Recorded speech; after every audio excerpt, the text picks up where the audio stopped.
Isa, magandang umaga at sa lahat ng inyong mga fans, magandang umaga rin. Salamat po, may fans talaga. Senator, yung munang sir, para po ma-resolve muna natin yun, yung botong 1941, kayo po ang bukod tanging nag-abstain. Ba't hindi na lang po kayo nag-yes or nag-no sa pag-archive po ng articles of impeachment? Sa aking palagay, yung pag-abstain, yun ang pinaka-compliant sa pagrespeto at saka pagsunod sa Korte Suprema. Bakit? Kasi unang-una, sumusunod ako, gusto ko sumunod sa existing ruling, yung ngayon, kasi sinabi, walang jurisdiction, unconstitutional, immediately executory. So dapat mag-comply ako doon, mag-respeto ako doon. Pero ayoko namang i-preempt yung magiging final decision na hindi pa natin alam na pwedeng i-reverse pa ng Korte Suprema base doon sa motion for reconsideration na final ng House of Representatives through the Solgen.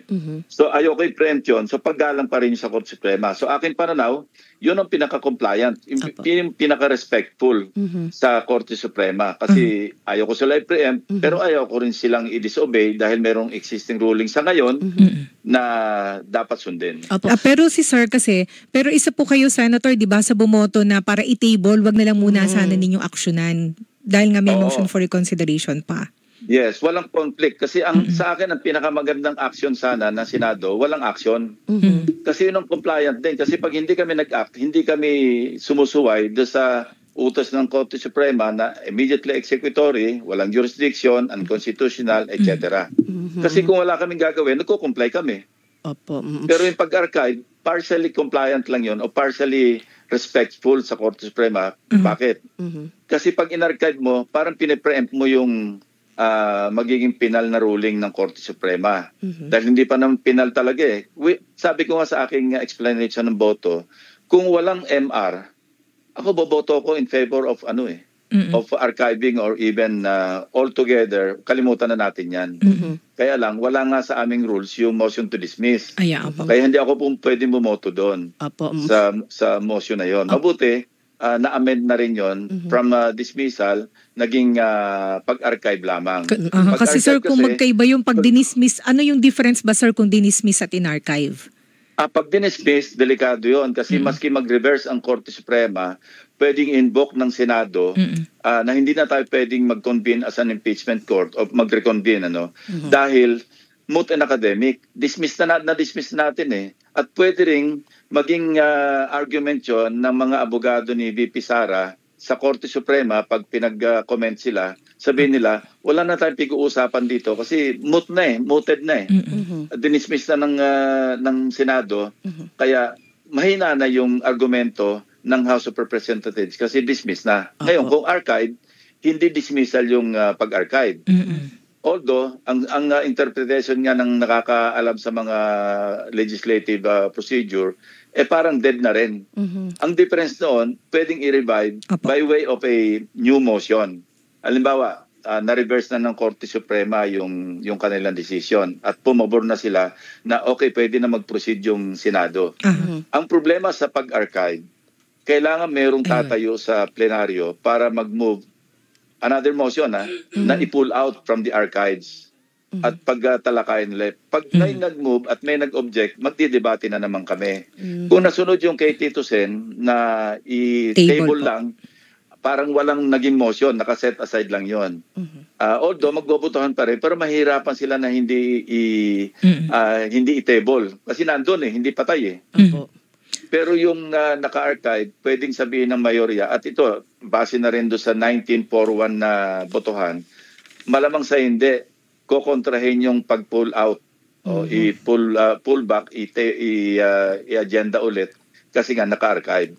Labanan yon. Pero ang sa akin naman, kapag nangyari yon, hypothetical ito, kung sakaling na-reverse, siyempre kami ni Tito Sen, sigurado mag-move kami na i-pull out na natin from the archives at ating talakayin na yan. Atin na ibalik. Siyempre, pag may nag-object at natalo kami sa boto, sa explanation ng boto, ibabalik ko sa kanila yung kanilang mga explanation dito sa 1941 na voting. Kasi halos lahat sila sinasabi, respetuhin natin, sundin natin ang Korte Suprema, kataas-taas ang hukuman. So, magkukuha ko ng mga quotes doon sa kanilang mga explanation. Sasabihin ko sa kanila, di ba sabi nyo sundin? Eh ngayon ni-reverse, ayaw nyo sumunod. Pero sa bandang huli, ang mananaig pa rin dyan, boto ng mayorya kasi yun ang essence ng democracy. Opo. Pero yun nga po, no, maganda po yung naging explanation nyo, pero batay kasi sa mga napapansin na ating mga kabayan, numbers game pa rin to, isyong political pa rin po. Ganon din ho ba yung nakikita nyo once na halimbawa lang naman po baliktarin ng Korte Suprema yung kanilang decision? Posibleng mangyari yon, napaka-posible na mangyari yon kasi nga may mindset na, kasi ang napansin ko, nung nag-explain na sila ng boto, parang isang linggo na lang naisulat yung kanilang explanation. Parang desidido na. Hindi pa narinig yung argumento sa floor. Actually, kung hindi ko na-question yung motion to dismiss at yun ang napagbotohan, sigurado talo pa rin kami. Kasi talagang may mindset na gusto nila i-dismiss. At nakikita ko doon, mukhang yun talaga yung parang sabihin na nating strategy nila na pagka nanalo yung motion to dismiss, mahirap talagang i-revive kasi na-dismiss na, mooted na eh. Buti na point out ni Senator na wala sa rules natin, wala ng Senado na mag-dismiss kasi yung motion to dismiss, wala sa rules ng Senate. So, pwede, pag yung sinasabi na, nasa ano yan rules of court na suppletory sa rules ng Senate. Kaya lang, hindi naman kayo nakakonvene as impeachment court, mag-a-apply yung kung nakakonvene kayo as such, di ba, sir? Hindi lang yun. Kasi, hindi debat ko rin yun nung sinasite nyo yung section 135, may enumeration doon Ang pwede lang naming mag-refer kami pag wala kami makita o vague yung aming rules tungkol sa isang issue. Nandun yan, Jefferson's Manual, tapos Riddick's, Hinds. Di ba sabi ng mga abogado, what is not included is deemed excluded. Di ba yun ang sinite ko, yung Latin na, di ba? Yung expressio unius es exclusio alterius.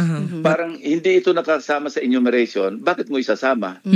Abogado siya, alam niya yun. Kaya hindi na siya sumagot Nung sinabi kong yung section 135, kung yun ang sinasite mo, mali pa rin. Kasi kayo na mismo mga abogado nagsasabi na what is not included is deemed excluded. So hindi na sa kumontra kasi alam niya yun Abogado siya Tsaka isa so kaya talagang hindi po pwede yung motion to dismiss. Maski sabihin pa niyang may supplementary application yung rules of court, hindi rin uubra. Isa pa pong napansin ng mga kababayan natin, Senator Lacson, hindi lahat ng mga taga-minorya ay bumoto. Kumbaga, sa pangalanan na po natin, di ba, si Senators Loren Legarda at si Senator Mick Zubiri, hindi po silang dalawa. Hindi sila bumoto pareho dun sa pag-table at sa pag-archive. Opo.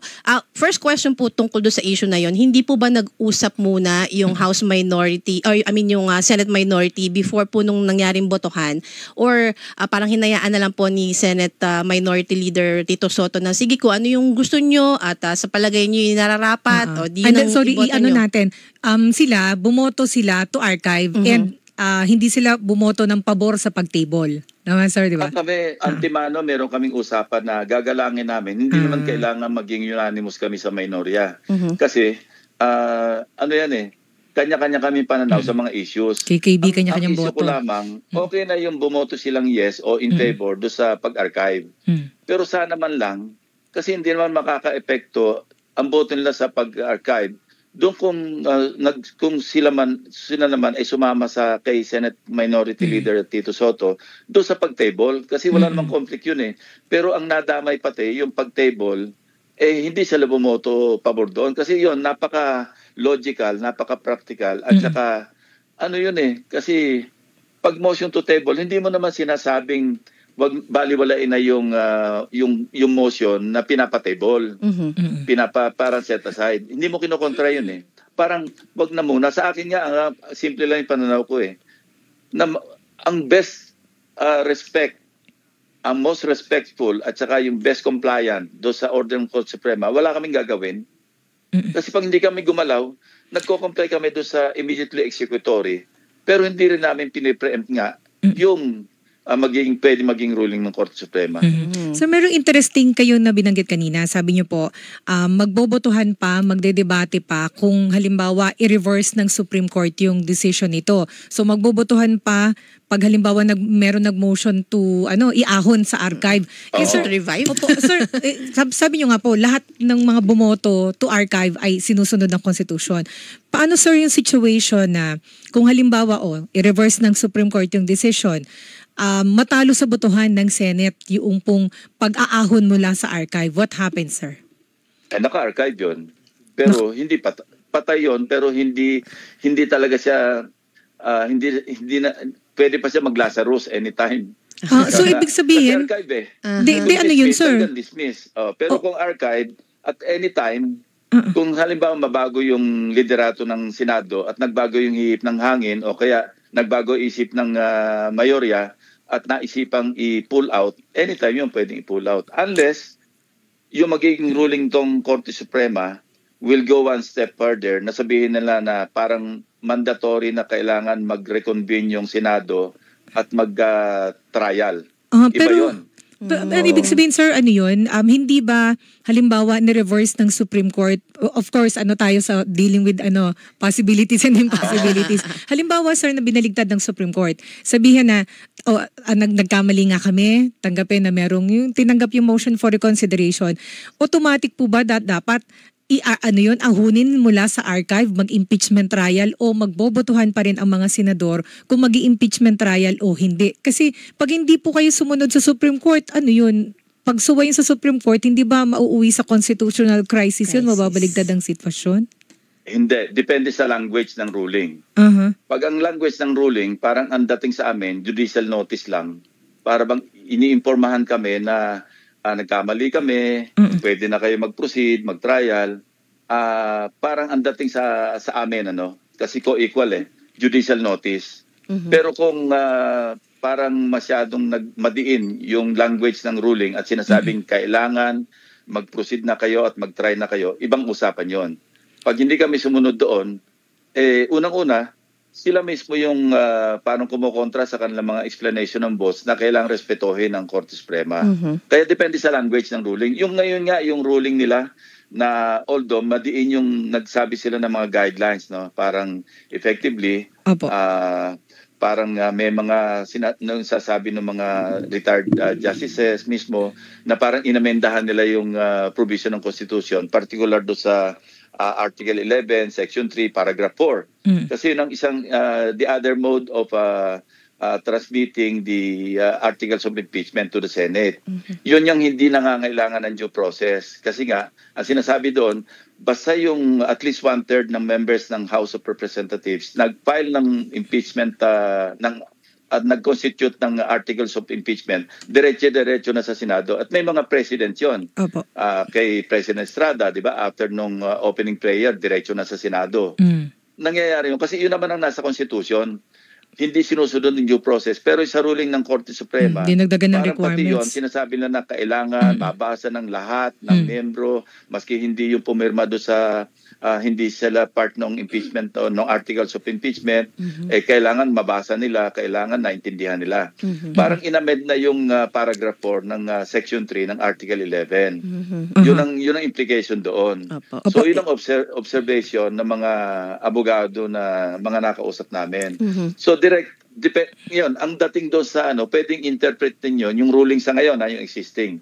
Pwedeng ma-interpret yun na hindi naman kami sinasabihan na lalo na sa mga susunod na impeachment proceedings, hindi naman kailangan sigurong sundin to the letter yung nangyaring ruling ngayon. Kasi guidelines yon, parang pwedeng interpret yon ng House of Representatives kasi sa kanila naman mag-i-initiate yung impeachment. Pwede na sabihin, on judicial notice tayo dyan na ito yung guidelines. Pero mananaig pa rin yung kanilang sariling interpretation ng Constitution na meron kaming karapatan na mag-draft ng aming sariling rules sa impeachment.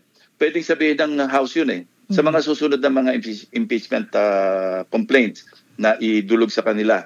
Pwede lang hindi sundin yung guidelines. Pwede na interpret na Hindi, basta nananaig sa amin yung provision ng Constitution na nasa amin yung karapatan para mag-draft ng sarili naming rules of impeachment. Opo. So ito po yung sabi ni Attorney Bukoy, yung spokesperson ng Kamara para sa impeachment.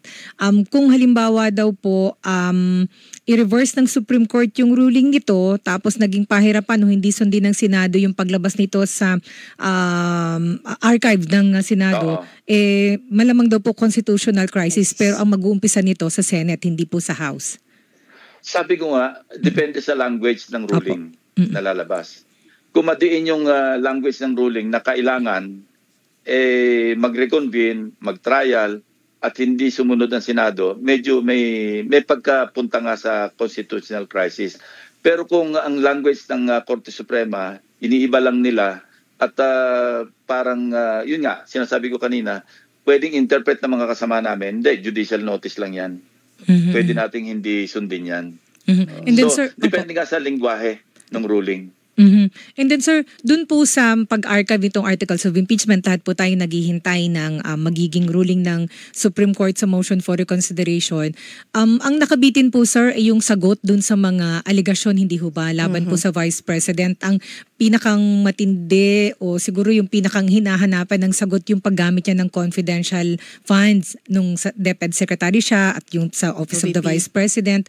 So paano po natin yun sir mahahanapan ng sagot? Ito ho ba pwedeng ungkatin kapag tinilakay na ulit yung budget ng OVP? Not necessarily pinpointing yung confidential fund ng OVP o kaya kay Vice President Sara. Apo. Ako, generally, pagka sa pagdating na sa punto na pwedeng talakayin yung issue ng mga confidential and intelligence fund, magtatanong ako doon para lang maklarify. Pero hindi kasi pangit yung parang tinutukoy mo lang yung CIF ni Vice President Sara, di ba? Pero matagal ng issue yan Nasabi ko na rin sa iyo nung nakaraan, di ba? Na meron ng pagkakataon na kinwestiyon ko yung intelligence fund ng Philippine Racing Commission. Ang tanong ko, napakasimple bakit kailangan ng mga kabayo ng intelligence fund? Napatanggal ko yun Ito yung mga issue na dapat natin talagang tingnan. Kasi ang aking pananaw, sarili kong pananaw, ang dapat lang natin bigyan ng intelligence fund, yung mga law enforcement at saka intelligence agencies. Kasi sila may capability na magsagawa ng intelligence operations. Pero yung DepEd, bakit kailangan nila? Ang gawin natin, tambakan natin ng confidential intelligence fund, yung intelligence agencies at saka yung law enforcement agencies para yung mga departamento na nangangailangan ng suporta, yung intelligence support, itap na lang nila yung may kapasidad, may capability para magsagawa ng intelligence o surveillance o kung ano man So, para matugunan yung pangangailangan ng kanilang agency. Opo, sir, kaya ko po naitanong, sir, isa, kasi di ba pagka po budget hearing, humaharap ang Vice President sa mga budget hearing. Para i-depends ang kanyang budget. Ang sabi naman po niya, gusto niya masagot lahat ng mga tanong, walang venue dahil wala nang ang trial. So, kaya ko po naitanong kung possible ba itong itanong. O kaya sir, sa Commission on Audit? Pwede. Opo, sir. Pwedeng tanungin para lang parang premise o kaya yung parang preface doon sa main issue na ayusin natin ng paggamit ng confidential and intelligence fund. So pwede rin matalakay yung pagka dumating yung budget hearing sa OBP o kaya even doon sa tinatawag na general principles kasi policy yan Sa general principles yung DBCC, pwedeng doon pa lang tanungin na namin o ako tanungin ko na, ano bang policy natin pagdating sa confidential and intelligence fund? Ako, wala akong problema kung mayroong confidential and intelligence fund ang Office of the President. Kasi ang Presidente, siya yung Commander-in-Chief. At saka siya yung pwedeng mag-augment ng intelligence fund ng NICA, ng NSC, ng ISAP, kung ano nung mga intelligence agencies. Pwede niyang augmentan niya kung mayroong mga special intelligence projects na isasagawa yung mga ahensya na yon. Pero kailangan talaga, ang gagamit lang ng intelligence fund, yung mayroong kaalaman sa pagsasagawa ng intelligence operations. So sabi ko nga kanina, bakit yung Philippine Racing? Ano ba i-intelligence ng kabayo? So yung Commission on Audit, kasi ang laging argumento, parang hindi ko matandaan isa kung nagkaroon na ba ng final report, sir, ang COA tungkol dun sa confidential fund ng Office of the Vice President at saka ng DepEd. Kasi lagi nila sinasabi, hindi pa hindi pa final yung disallowance o yung basta yung report doon. Disallowance. Sorry, disallowance. So hindi ba dapat by this time meron ng final report doon para alam natin pare-pareho kung hindi man niya pwede i-disclose kung saan nagamit yung confidential funds, at least siguro Meron sa galing COA. from COA yung guarantee na hindi siya mali ang paggamit. Good point, Nimpa. Opo. Actually, pakiremind mo ako pagka nasalang na yung COA, tatanungin ko yan. Na ano na yung naging findings nyo? Kasi related ito sa budget hearing natin, at tinatalakay natin yung wastong paggamit ng intelligence fund o confidential fund. Ano ba nangyari na doon sa inyong notice of disallowance? Successfully ba? Kasi ang notice of disallowance, hindi penal yan eh. Kailangan ipagpaliwanagin yung ahensya na inisyuan ng notice of disallowance. Kasi kung successful naman nilang successfully, maipaliwanag nila, ma-justify yung paggastos nila, walang issue doon. So dapat may Pero final kung report. na yung COA na isauli nyo yan, kasi minisius nyo yan, ibang usapan na yon. Pwede na maging parang daan na yon para mag-file na ng kaso. Kasi malversation na yon. Technical malversation, di ba? Opo. And then sir, ako few points na nakiisa doon sa impeachment. Sir, dahil po din doon na archive na ito, habang hinihintay pa yung sa motion for yung mga resolution doon sa motion for reconsideration, na-shift po ba sa Department of Justice o sa prosecution po ng gobyerno yung pag-pursue doon sa mga allegation laban sa Vice President? Kagaya ngayon meron ng kaso sa Ombudsman, reklamo sa Ombudsman against the Vice President na wala namang immunity from suit. Tapos nasa DOJ din po ang pagkakaalam ko doon sa reklamo tungkol doon sa pag-threaten niya allegedly sa buhay ng Presidente. Kasi Kill plot. diba, yung hindi na-resolve na hindi naman tayo nag-i-imagine na meron naging mga salitang sinabi talagang malulupit ang Vice President against the President. Yun sir, nabaling po ba sa DOJ sa mga taga-usig ng gobyerno natin na mag-pursue ng kaso? Nandiyan naman sa kanila yung investigation. Ano na lang natin sa kanila. Ibigay na lang sa kanila yung kung ano yung aksyon na magiging resulta ng kanilang investigation. Pero ang nagbasa kasi ako dahil naging interesado ako do sa yung threat na yung isasabog sa West Philippine Sea. Meron palang decided case diyan. Ang tawag doon parang disinterring the dead. Para bang patay na pinakailaman mo pa. Merong kaso decided case yun eh. Disinterring the dead, parang interned na, nakalibig na o kaya patay na, ano yan eh, merong jurisprudence yan na pwedeng tingnan. Pero yung kay Vice President hindi naman niya ginawa eh. Nag-threaten lang siya, di ba? Although sinabi niyang no joke, pero hindi naman nangyari eh. So ewan ko kung ano magiging interesting case, kasi merong decided case, merong jurisprudence na talagang ginawa. Parang pangit pakinggan kasi violenting masyado. Parang pinatay na pagkatapos sinalbahe pa yung katawan. Yun ang kaso na yun eh. And then sir, yung sa Supreme Court, sa Supreme Court po, are you hoping po na magkakaroon ng oral argument? Yung po ba yung ideal na mangyari? At saka, mainam ho ba kung soon ay magdesisyon ang Supreme Court? Kasi ito pong ruling nila na unconstitutional yung impeachment case, lumabas 3 days bago mag-open ang session. Yung critical period na yun. Although, yung mga kaso nasa Supreme Court ng February or March o bumilang po ng buwan, hindi din sila forthwith na nag-decide. Hindi, pakiulit yung tanong. Opo, yun sir. Are you hoping po o ideal situation po ba na mag-oral argument ang Supreme Court dun sa motion for reconsideration at mag-decision din sila ASAP kasi natagalan po yung paglabas nung ruling nila dun sa constitutionality or unconstitutionality ng articles of impeachment, sir?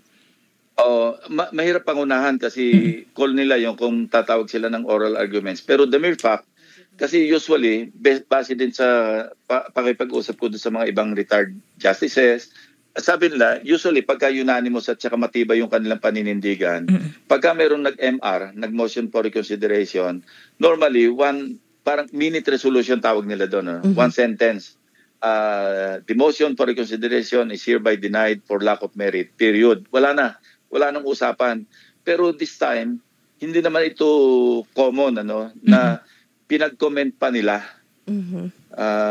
yung kabilang party. Nung mabasa siguro nila yung MR na ginawa ng Solgen, para nakakita sila ng punto siguro na kailangan marinig din natin yung kabilang. Kaya pinag-comment nila yung mga lawyers ni Vice President Duterte, di ba?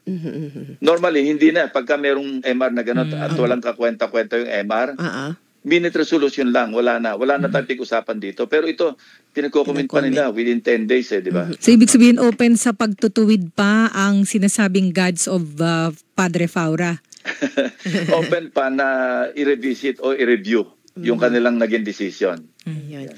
Baling lang po kami ng topic, Sir Senator Lacson, budget, dahil nga po sa susunod na linggo sa Kamara, isasubmit na po ng DBM yung 2026 sa NEP. Pero syempre po, isa sa mga posible mapag-usapan dyan kasi yung flood control projects. Sa House po, meron pong sinasabi si House Committee on Public Accounts Chairperson Terry Ridon, particular po sa inyo, Senator Lacson, pangalanan nyo raw po yung mga kongresista na sinasabing sangkot sa flood control project issues. Your thoughts po? Unang-una, wala akong listahan. Meron akong numero kasi nung tinanong ko yan, out of curiosity, noong pagbukas ng 19th Congress, meron akong tinanong na congressman. Sabi ko, kasi nababalitaan ko na nga may mga kontratista na naging congressman, may congressman naging kontratista. Tinanong ko lang siya. Sabi ko, ngayon ba ilan na yung mga kasama nyo dyan na kontraktor? Sabi niya, ang as of my last count, 67, sabi niya. And still counting. Yun, hindi naman ako nanghingi na listahan. Sino-sino, hindi na ako nagtanong. Yun lang ang aking information. So, yun ang aking nirelay. So, kung hihingi nila ako ng listahan, wala akong listahan. At ito, sinabi ko na ito, minanifest ko na sa floor nung sinasabihan din ako ni Senator Subiri nung nag-interpellate ako kay Senator Lawrence sa climate change. Sabi niya, nag-hope daw siya na ilabas ko yung listahan. Kinlarepay ko yun, tumayo ako, sabi ko, wala akong listahan, numero lang ako meron. So, wala akong may lalabas na listahan. Pero sa katotohanan lang, may mga tumawag sa akin congressmen eh. Ayoko na rin pangalanan. Nasabi na nag-explain. Nang umpisal. Oo, parang ganon. Ayoko na pangalanan kasi iba mga kaibigan ko. Anong explanation po, Senator Lacson? Hindi naman lahat ng kontrata sa gobyerno. Karamihan daw naman pribado. Mga ganon, mga tipong ganon. So natatawa lang ako. Ang sagot ko nga, wala naman ako listahan. Hindi ko nga alam na asawa mo pala o anak mo pala, contractor Wala akong kamalay-malay dyan Parang natawan na ako sa sarili ko, nalaman ko tuloy. Nabukod tuloy. Pero yun nga po, usapin ng budget, no? Sa House of Representatives po, nagsusulong na isama na sa mga hearings yung mga civil society organizations, Open BICAM. Pero kung kayo po ang tatanungin, sapat po ba itong mga ganitong pong hakbang, hindi lang po sa Kamara, pati sa Senado, para po talagang matiyak natin na transparent yung budget process? At walang insertions. Walang insertions, walang pork barrel.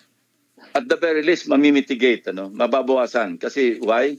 Matuturo pabalik sa kanila. Kasi kung transparent, naka-record lahat at alam ng nanonood sa galleria kung sino yung nag-introduce ng amendment, sino nag-realign, sino nag-insert, may record yun.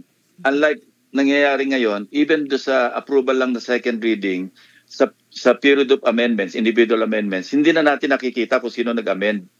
Di ba? Ang bilis-bilis yan Hindi lang doon, hanggang BICAM, hindi na natin alam kung sino yung nag-insert pa. Pero sa ngayon, may nakikita na kami na wala sa net, biglang sumulpot sa GAA.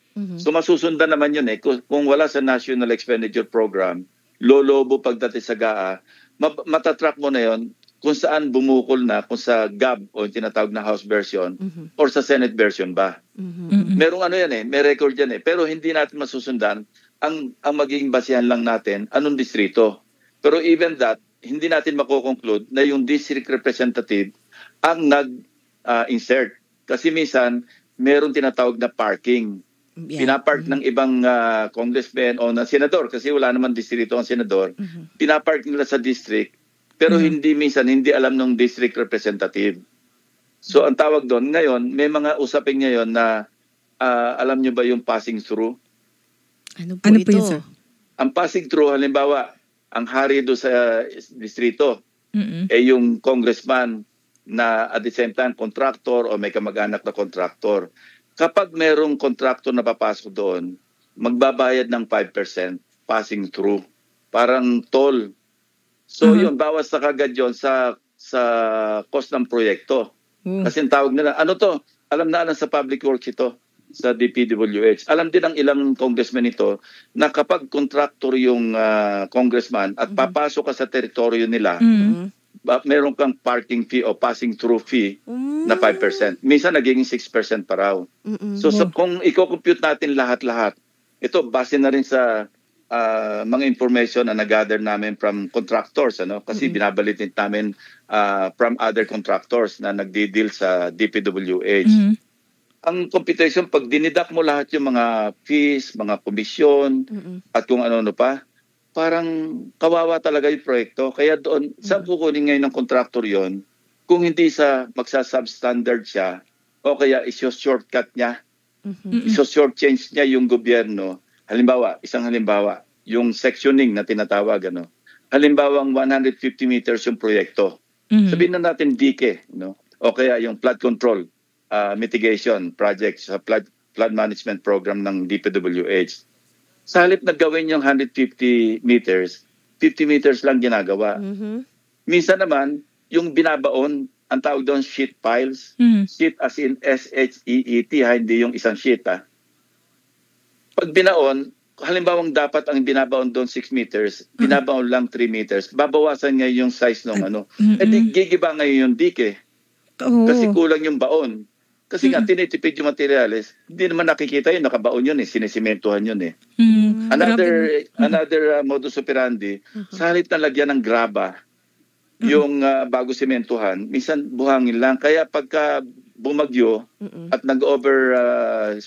yung river, nag-overflow, ang daling gibain nun. Kasi mahina yung hold ng pundasyon, walang graba. Saan tong distrito? Saan tong lugar? May mga nakita kaming ganon, pero abangan na lang.